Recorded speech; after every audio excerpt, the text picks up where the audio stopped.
I shall now list all good tie-ins.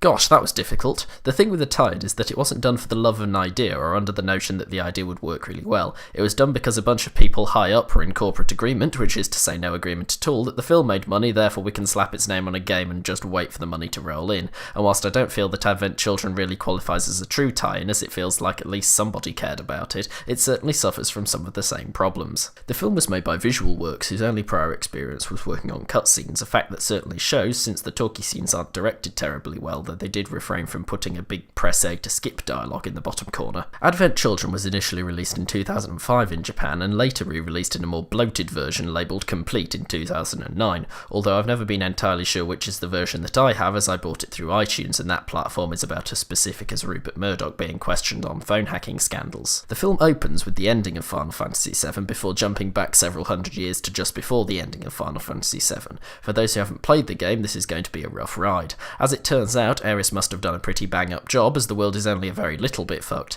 However, we're rapidly shown that this fuckery has manifested itself in the Japanese go-to manner as an unplaceable and non-specifically lethal disease, officially called geostigma and colloquially known as lurgy. To everyone's dismay, Cloud seems to have contracted the lurgy, though this doesn't stop him from riding a motorbike through the vast expanses of wasteland whilst not wearing the necessary protective clothing. As if to punish him for such arrogance, 3 twats turn up and some motorbike fighting happens. Once Cloud has finished with all that, he gets back to the city and very pointedly doesn't have sex with Tifa. He then angsts off again and we're introduced to Marlene and Denzel, one of whom was in FF7 and the other of whom wasn't, and that's really about as interesting as it gets, bar for the fact that the one who didn't feature in the game is punished for his lack of commitment and is dealt the lurgy. Several fairly unconnected events then occur, including a fight in an abandoned church, a fight in a futuristic hillside cottage and some more angsting, and all this happens before Kadash, who is regarded as the alpha male of the tossers we met earlier because he's the most feminine, summons all the children who have the stigma and put them in a lake in a haunted forest, which I seem to remember was only reachable by airship and which Cloud arrives at by motorbike. Cloud then proceeds to fuck up a fight with the 3 musketeers and has a chat with Aerith, who has lived inside his head ever since her name was restyled in the retranslation.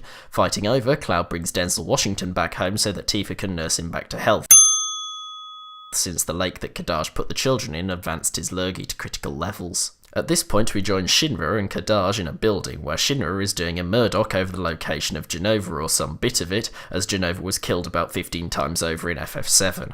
After a certain amount of political dodging, Kadash gets really pissed off with Shinra and summons Bahamut to fuck up his city a bit. Having angsted enough, Cloud goes to fight Bahamut but meets the challenge with a poignant lack of success until the cast of twats from FF7 show up to demonstrate the power of friendship. Thankfully, Kate Sith, which I'm informed I should be calling Ket She, but frankly I don't give a fuck, does as little as he should be allowed to do, and everyone else manages to avoid outstaying their welcome and the fight stays reasonably enjoyable, ending in a suitably over-the-top way. At some point during the fight, Shinra shows his cards and reveals that Genova was actually in a small box he kept on his lap, at which point Kadash takes Genova. Fucking bang-up job there, Shinra. Do you do business deals by asking companies to name their price and then insisting you pay more? Kadash then hightails it on his motorbike and is joined by Yahoo and Lozenge just in time for Cloud to give pursuit, so that we can reenact the motorbike chase from FF7, which again manages to be fairly enjoyable. During the chase, Bing and Strepsil go missing in a big explosion, while Kadash and Cloud end up around the ruins of the old Shinra headquarters, setting about making it slightly more ruined until Kadash has the chance to eat Genova or jack off with it or something, and in doing so turns into Sephiroth. Sephiroth and Cloud then do the only thing that they know and make passionate love.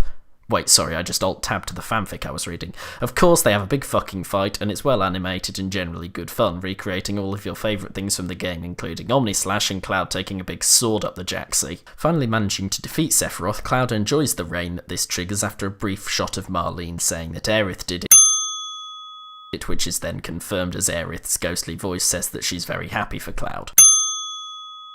So Cloud manages to make a whole load of moisture appear by pleasing Aerith. The ground is fertile indeed for the seeds of a female ejaculation joke, but unfortunately that would get me arrested. More unfortunately, however, it transpires that the aspects of Sephiroth survived, and Cloud is all out of energy and fucks to give, so manages to stave them off one final time before they all explode. Thankfully, Cloud has a quick chat with Aerith in her patch of flowers in the void, and she reincarnates him in a puddle in a church, where he's met by the aforementioned cast of twats, but is cured of the stigma because he bathed in Aerith's British law violation. He then invites every child in the city to do the same and the film ends. Alright, I admit that I thought this film was pretty good. Not great, but not bad. But as I said earlier, it does suffer from one particular tie-in issue, and that's that I don't know who asked for this. Certainly I didn't. Not that I'm ungrateful, I just don't feel that my life would be any different had I not seen it. To conclude, however, I'd like to quote Dustin Somner of Blu-ray.com, who said that the plot of Advent Children was emotionally dense. He meant this rather perplexing statement as a compliment, apparently, as it appears in a list with other praise, so that we can only assume that he means that there's lots of emotion in the film. Through this series of assumptions, we have to conclude that Dustin Somner has never seen another human, as not a single recognisable emotion is had by any character at any point, and before you ask, going, huh? At the end of a sentence does not count.